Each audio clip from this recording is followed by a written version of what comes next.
Okay, it's finally nice outside. Hopefully it stays that way. It's like 75 outside and it's just beautiful. I hate the 100-degree weather. We're back working on the Fusion. We just sent off the rear strut mount. Hopefully we can get some true S550 field coilovers in the back. And then we still have to make our mounts. So let's get back on it.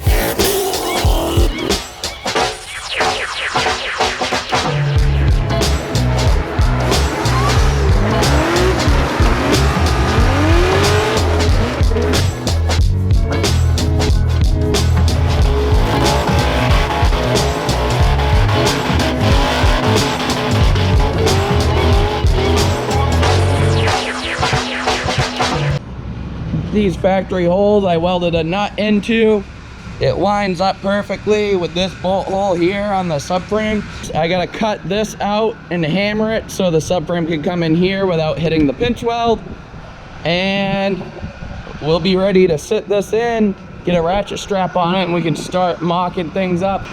Okay, I got a couple tacks in the K-member. I'll show you a couple things I did. So we got a couple holes here. Let me get a light. The GoPros make everything so dark. So we got a hole here, right here, and I pulled that.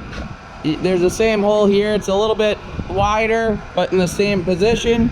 You could use these bigger ones too. I just find that the smaller holes are easier to measure. And I pulled it with a tape measure to the holes here on the rear subframe. Measured that both straight across and diagonal, and they're almost perfect. They're within a 1/16 of an inch. So I'm happy with that. I also used my angle finder to figure out the change from here to the rocker panel, which was about 0.7 of a degree. So this thing is in here perfect. I measured the angle on the race car to make sure that my angles were right. So this thing is ready to go. And sorry, it was 1 degree. So this needed to be 1 degree up from the body. So the body was 0.3 down. This is now 0.7 up. And so we're 1 degree up on this. So it matches the race car. So it's gonna be right. At least it's gonna be right for my application. And everything looks like it sits where it should be. So next thing, yeah, you can see my tacks here. It's the only place it comes close to the body to be able to put tacks in. I have a ratchet strap holding it. Next thing is gonna be to make some mounts and get this thing mounted up so I can start figuring out how much I need to cut the firewall. So wish me luck. All right, we did a lot of cutting and grinding. There's grinding dust everywhere, but we're ready to clean them up, burn them in tomorrow, drill some holes. All right, boys, we got our mounts tacked in. Now I gotta just burn them in, so lots and lots of welding.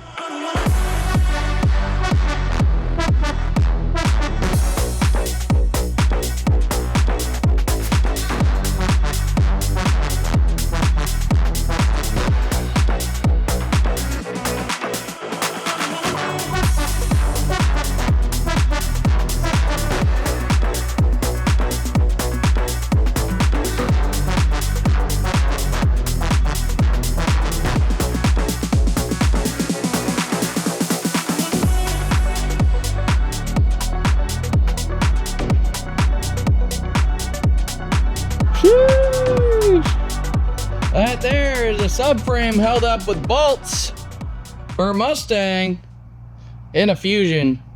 So there's only 2 bolts, well, I guess 4 bolts in it. But we got the other bolts sitting in our old shell over there.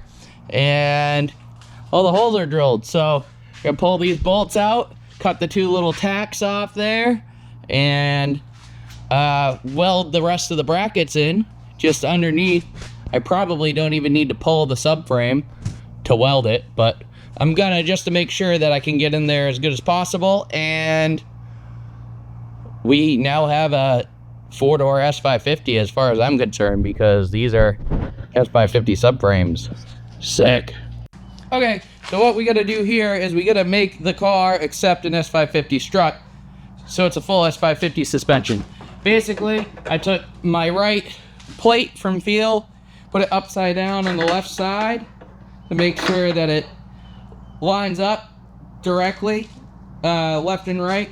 So luckily this chassis has a nice little triangle here, so you can line that up really good by looking through this hole right here. And basically I'm using this back hole as a guide because it seems like it puts the strut right in the center where it belongs. And I'm gonna just tap these once I get it lined up right. I'm gonna double check, look over there, see what we got. So that looks really close. Gonna hit it here. Line it back up. Hit it here. It leaves a nice little divot. I don't know if you're able to see it in the paint. There's one there. The other one's right there. So drill that out and we'll be able to put some struts in.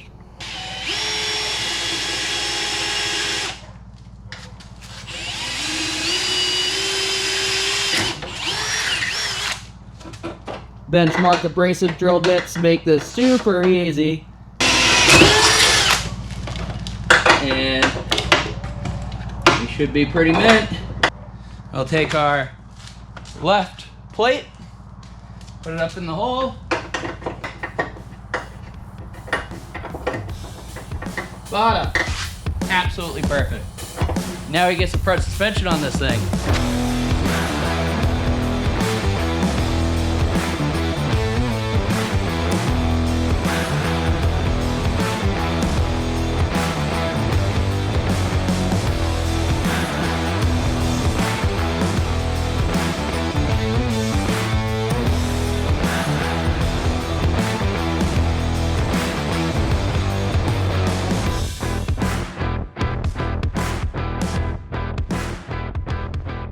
Alright, we got the front suspension in. Last thing we need is some steering. So I have my modified racks here. I weld them myself and brace them so they fit the S550 cars. We're gonna put this in. We're gonna run hydro steering on it and it's gonna turn perfect. So what's nice about this kit is it's a bolt-in solution. The Wisefab kit's probably a little bit more sturdy, but you're gonna pull the subframe out. All you gotta do for this one is grind the bolt heads and you bolt this in, get a steering shaft, S197 tie rods, you're good.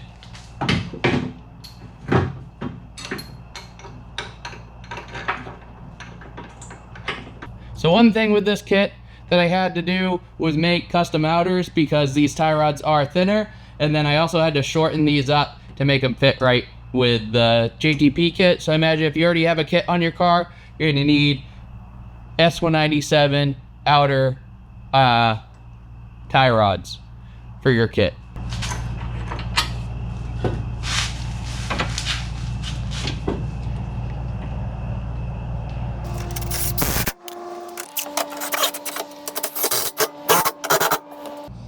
And there she is. So I need to make a custom steering shaft for this because it's a Fusion, but that's how easy it is to put them in. Basically a bolted solution. If you have a drift car and you want to self-steer a little bit better, hit me up. I make these custom ordered and you can get a hydro rack in your car pretty easily. So we did put my old JTP kit on here for now. I might run it for a little bit, but ultimately I want to get another Wisefab kit on this because it's just so good. But I have these parts laying around and I'm gonna make this thing roll while I can so I can start getting the heavy fab work out of the way and we can hopefully get this motor in soon. Well, I think we're definitely gonna need a wide body kit. And I'm happy I didn't move the subframe forward because the tires are already pretty far forward with the JTP kit. So I think the Wisefab puts them more further back, but definitely would look goofy 3 inches forward. And I can't have a washer bottle there. So now I gotta figure out a washer bottle, which is probably none. Okay, I got the washer bottle off, but we have pretty decent angle, but we're still hitting here. I imagine I'm gonna have to cut this whole box out and figure out something for a fender brace to get maximum angle out of this car. But for now, just to push it around, I'm gonna cut this off with our grinder, get a little bit more angle so it's easier to push around the shop. Right, this thing just looks sick. It's a little high, but the GTP kit moves the wheels up a little bit, so if we keep this kit on, we're definitely going to need to clearance the fender. Get quite a bit of wheel gap, but also quite a bit of poke, so we're going to have to get some overs for it. Luckily, they make some. I don't know if they're quite enough for what we need. They're only like 1 inch. I think we need like 2. But the car looks friggin' sick. It's crazy how much a set of wheels and tires can change the way a car looks. Like, this thing looks mean. Okay, I hope you enjoyed the video. The front subframe's in, so that's pretty sweet. We'll start working on getting the engine in and doing the firewall next. Make sure you like, comment, subscribe, and every other Thursday we're going to make a new video. So make sure you check that out and check out our merch.